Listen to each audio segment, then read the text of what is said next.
This is Hidden Killers Week in Review. A look back at the most prolific stories of the week. This is Hidden Killers with Tony Brueski. I don't even know what to feel right now on this one. Bryan Kohberger, just when you thought the evidence was already stacked against him, like an overfilled plate at an all-you-can-eat buffet, prosecutors have now dropped the bombshell that we've been waiting for, that we've been speculating on, that we've been reporting probably exists for quite some time. Now it's official, it does exist. The receipt for the K-bar knife and sheath from Amazon, he bought it, and that's the end of the story, right? Joining me to discuss, Eric Faddis, defense attorney, former prosecutor. That's all we got to say initially on that. What was your reaction when you learned about this? You know, I think I gasped a little bit because I was like, in every case, there are good facts and bad facts. And I thought, he had some avenues to pursue, and he's got a fighting chance, just like most other defendants. But this is problematic. This really sort of tips the scales, it appears, in favor of the prosecution, undercuts a number of defense arguments that they were considering presenting, it seems. This is a big development. I don't know how you come back from this. I'm not an attorney. You are. You've done both sides of the aisle on this, from prosecution to defense. But, I mean, is this as damning as it appears to be on the surface? Does anybody come back from buying the murder weapon? Because they never did find the murder weapon. They have the sheath, and all they have to do is match the sheath to being the one that was purchased. Is this the end of the road for Kohberger? I mean, what do you do here? What's your thoughts? Oh, gosh, before this, he had some potential outs to at least consider. One was that they hadn't found the murder weapon, like you mentioned. That's a big deal. That's a huge deal. In a murder case, the jury always wants to see that murder weapon. It had not been located, but now we got pretty strong evidence, it appears, that he bought it. And the inference is it was sent to him and he possessed it and had it. From there, this is a tough one. And it's hard also to argue that things were planted based on this transaction history with Amazon. In addition, the DNA argument that defense was trying to bring, I think, is worsened by this as well. So really a huge blow to the defense. Yeah, I mean, it feels like everything that they've been trying to argue leading up to this has just... it blows it out of the water. I mean, and even taking a look at that, let's say that they actually did get some of their motions granted, which they did not, obviously. But I mean, even if you tried to argue the DNA, it was planted, things of that nature, how do you argue it when you bought the damn weapon? I mean, that was the last thing before we found this out was, that's the real killer is out there. We're going to find the real killer. You bought the damn thing on Amazon months before. And that's, I think, another key part of this. This happened months before the killings. I believe it was like back in May that he bought this. The killings were in November. That shows quite a bit of planning, especially if we look back at his history of where he was driving around when he likes to look at the stars at night and stalk girls in college at their homes. There's so much to this. The fact that shows a lot of premeditation, does it not, if he's buying this thing that early? I mean, can they argue, well, he bought it because he liked the knife and then just decided to use it because he had it around? Does it make a difference?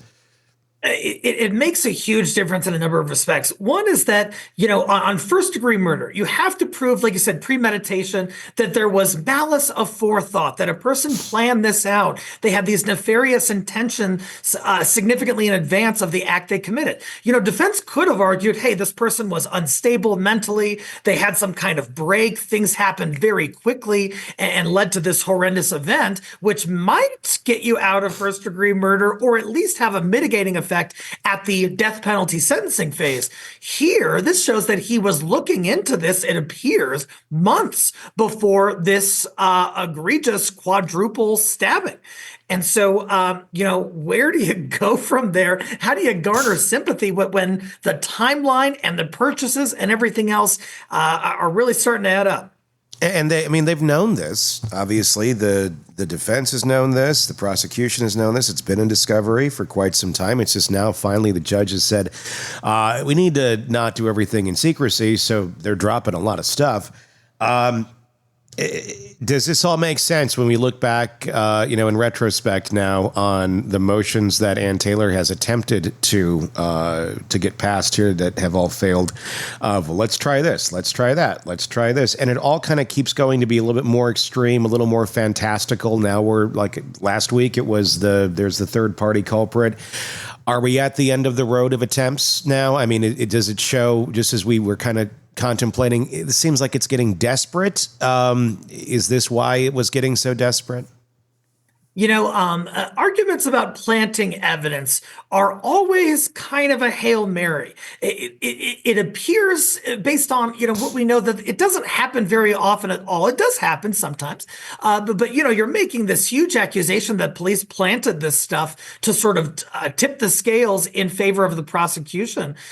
How in the world do you argue that this was planted now when you have receipts for buying it months before it's located at the scene of this quadruple murder? I just think that we're getting sort of to the end of the road in terms of outs that the defense can possibly present. How do you think Mama and Papa Kohberger are feeling right now? I wonder what's going through their mind out there in Pennsylvania. At this moment in time. I've got to imagine, if this evidence is authentic, which I have no reason to suggest it isn't, in terms of the Amazon purchase history, that the parents are, of course, overwhelmed and concerned and distraught, I'm sure. The father had some significant involvement in the aftermath in terms of driving Kohberger across the country. What did the father learn during that time? What did he know? And what acts did he take after receiving that knowledge? That's something that the government could be looking into. Yeah, I mean, they could call him as a witness in this, without a doubt. And we know from the book, the Howard Bloom book, he interviewed a lot of not the parents directly, but heard indirect statements allegedly from some of the friends of the family. And it sounded pretty damning. The family seemed to already kind of suspect. That's my take on what I read on that book, was that the family kind of suspected that maybe their little boy is capable of this. And that's got to be a horrible thing to run through your mind and go, well, maybe it's not. Maybe it gives you a little bit of closure and you're not sitting there like, no, he couldn't go and do this. But, oh, goodness, when you see this now, I don't even know how you reckon that. What do you think Ann Taylor is feeling now? She knew eventually this was going to come out. It wasn't like a shock to her. It's a shock to everyone else that it's there. What's her next move when you got Kohberger facing possible death, and now his history shows he bought the exact weapon that was used in this? Some of the defense positions, including challenging the DNA, I was in the minority on this, but I thought they at least had some possible traction on that based on how the DNA conclusions were drawn and the methodology used and things like that. But now it's really hard to say, hey, that's not Kohberger's DNA. But yeah, he does have this Amazon search history for buying that knife and the knife sheath on which the DNA is located. It's just much more difficult to argue that, extremely difficult to argue planting evidence when Kohberger has possession of these items that are found at the scene. And so what is the next move? Maybe it's begging for mercy. Maybe it's somehow trying to resolve this death penalty issue with a life in prison without parole option. Do you think we're going to go there? I mean, do you think at this point, are we going to see a trial? I mean, would the state offer a way to plead out at this point? Just basically taking death off the table, but life in prison. Is it in their interest to do that, or would it be more beneficial to run this whole trial through for the victims and their families? Obviously, financially, it would be a lot cheaper if he just pleads out and then they can kind of end this thing. Where do you think it goes from here?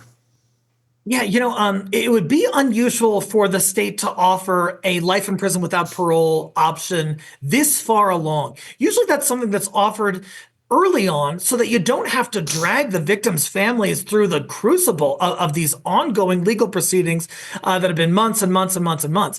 One thing the state might do is they could go back to the victims' families and say, hey, there's a way to avoid re-traumatization, to avoid, or rather to get closure for this legal proceeding by a life without parole option. I'm not sure the families would be inclined to do that, and it would look a little bit strange for the state to sort of walk back their position in that fashion at this stage in the game. Another thing I found interesting, perusing everyone's comments on this as of this recording, this information just broke. The sharpener that comes with this thing, I looked at it, and there was in the report that one of the surviving girls had said it looked like he had some sort of a vacuum cleaner attachment or something with him. And if you look at the sharpener to this thing, it looks kind of like a vacuum cleaner. I mean, it's not, but I could see if you're just like seeing somebody passing and you're going, what is that? I would probably guess vacuum cleaner attachment as well, which again, all these things are lining up. I do find it interesting though, that if he did take the sharpener with him to the murder scene, like, what do you need to like sharpen it up midway through? Just like, that's another, it's bizarre, but everything about him is bizarre.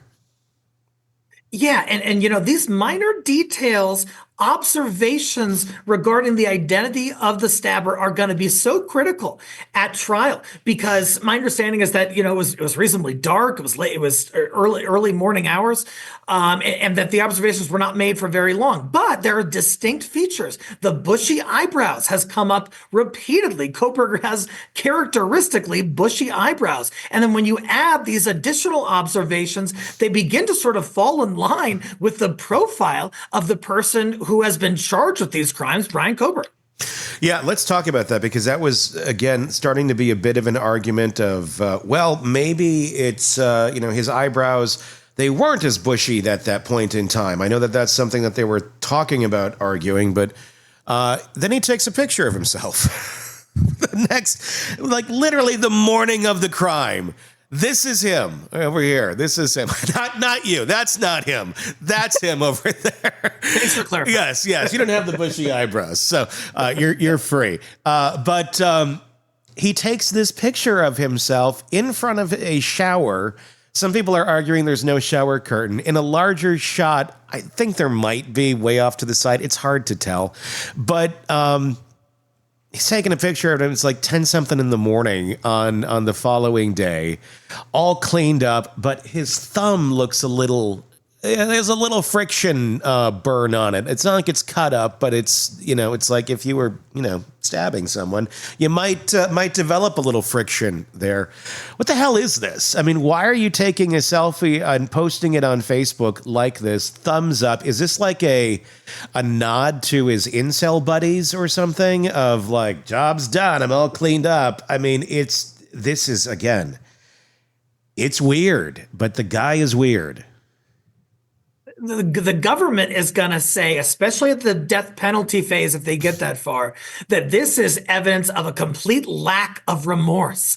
If he did, in fact, stab 4 young, innocent people, college students, and then it's just, taking a selfie with a thumbs up, everything's cool, man, that is going to stoke the ire of jurors potentially. That could really inflame their passions in a way that would make the death penalty increasingly likely as these sorts of details continue to come out. Yeah, I mean, the amount of hate that already is towards this guy, but I mean, to see that he does this picture the morning after and he bought the damn weapon. Another thing that they're trying to get passed here, another motion that's been filed by Ann Taylor.